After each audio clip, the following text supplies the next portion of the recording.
Hiya, welcome to today's Craftyhallett video. I'm going to be showing you how to make a really cute little cupcake candle holder. So what you're going to need is, this is a drinking cup, you know, a kid's party cup that we've cut down to be just under 1.5 inches tall. So you just cut it down with a pair of scissors, and that's a kid's drinking cup. You're also going to need a styrofoam ball, which you've cut in half. Now again, the diameter of this styrofoam ball, it's a 2.5 inch styrofoam ball that I've chopped in half. You're also going to need some scrapbook paper. I've used 2 sheets from this new stack that Stampin' Up brought out. It's called All Blooms, and it's all just beautiful flowers paper. It's a lovely stack. If you've not had an opportunity to have a look at it yet, please ask your demo. It's great value. You get, I think, 48 sheets for £6 something. It's great value. Anyway, moving on. With those, you're going to need to use the Petite petal punch to punch out about 50 of the little flowers. Now, I've punched these out already because it would have been very dull to show you a video punching them out. 2 sheets was enough to do 50. And enough to get a little circle cut out. That's a 2.5 inch circle that I've cut out, slightly smaller, but I'll show you what I'm going to do with that in a moment. Then you need to take the matching ink. Now in this case, because I've got Daffodil Delight scrapbook paper, I'm using a dabber and some ink, and I'm just going to ink the edges of the flowers so that they don't look quite so white cut. You need to do all of them, and a little trick, you can bundle them together and just do them all in a group, which is a lot quicker. So when you've finished dabbing your flowers, you're ready to start popping them onto your styrofoam cup. Now I would suggest you use these types of pins, which are called sequin lily pins, and they're little tiny pins designed for popping into styrofoam. You can buy them wherever you bought your styrofoam flour from. I've opened that the wrong way up now. I'm going to pins everywhere. That'll be fun. Anyway, so what you do, first off, you take your flowers and go round the outside, securing each flower with a pin. Now I'm going to go and speed this video up because otherwise you'll be bored stiff watching me do this. But as you can see, I'm just bending each layer over as I go round to make the bottom layer. Come back and see me when I've finished doing this.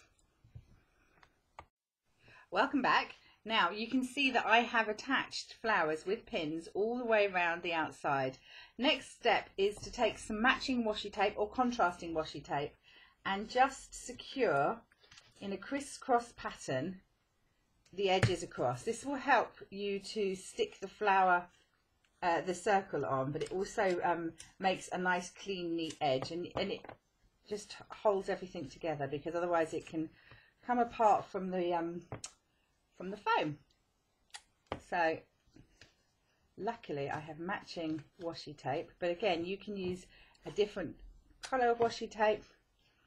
It just provides you with a nice neat edge. And once you've built up a nice enough layer, you can stop. There we go. That's my, put a little bit there.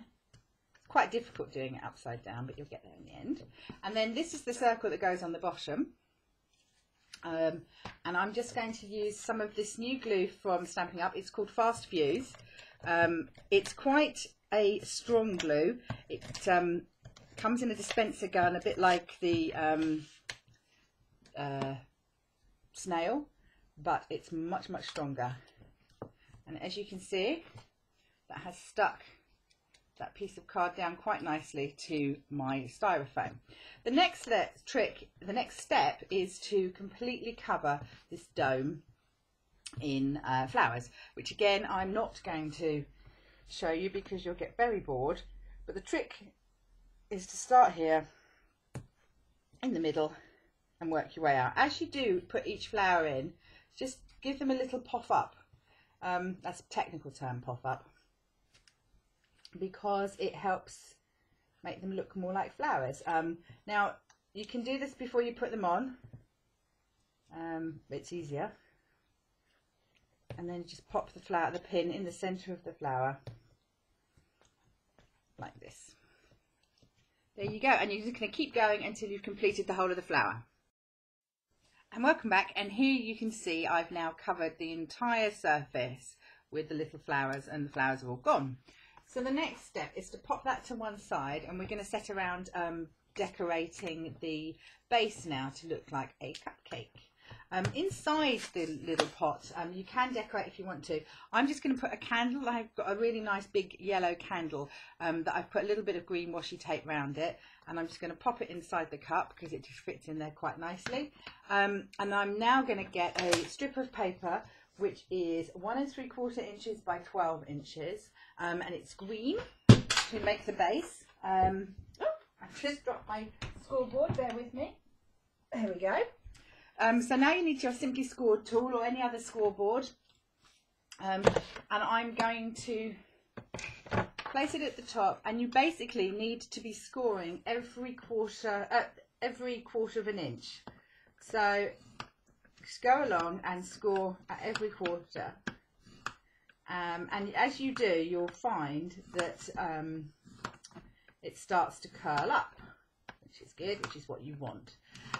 If you've got the Stampin' Up rosette die or one of the other rosette dies that cuts and makes this rosette, you can use that, but you'd have to cut your cup down quite a bit to be able to do that, which you don't always want to do. And as you can see, mine is starting to curl up,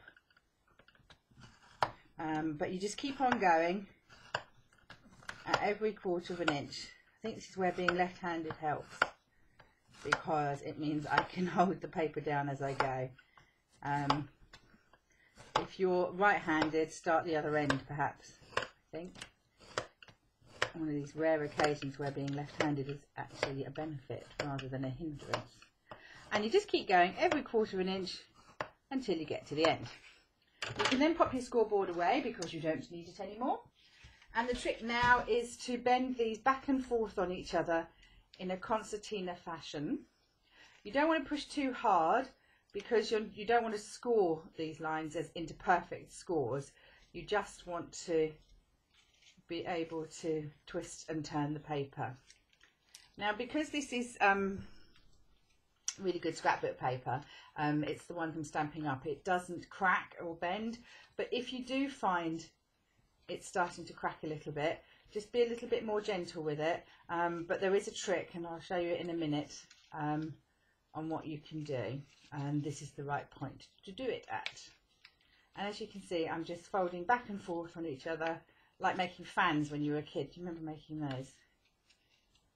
And this will form the base of the cupcake so that it looks like a cupcake paper. And nearly there. See, that didn't take long at all, did it? Hang on, last little bit.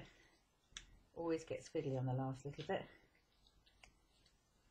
There we go. Like this. This is now the base of your cupcake. If you find that it's gone a little cracked, you don't, and this one hasn't, but if you find it does, just take your dabber with some ink and just dab along the edges, and that will then colour it back to the colour you want. Now I'm using just a little bit of yellow on here just to age it a little bit and make it look vintagey. The next trick you're going to need to do is the next thing we need to do is to put glue onto your plastic cup, and it's up to you which glue you use, but I find Snail is perfect for the job because it allows you to go around in up and down moments like this without sticking your fingers to it. If you use the fuse, you find yourself sticking to it, and then you just start at one end and place it all the way around and tie up at this end, and you will find it just fits perfectly and makes it look like a cupcake. All that remains now is for you to pop your lid on, and you can see we now have the lid on our cupcake. I have then made a little flag for this. If you can see what I've done, I don't know if you'll be able to see, I've stamped from a new stamp set, this one here, the big news stamp set. There's a little flag at the top that says woohoo. So I've stamped woohoo and I've put a butterfly on it, and it's on a pin, and I'm just going to pop the hat pin into the top, and that's then my cupcake finished. So it says woohoo, and that's it. Quick, easy.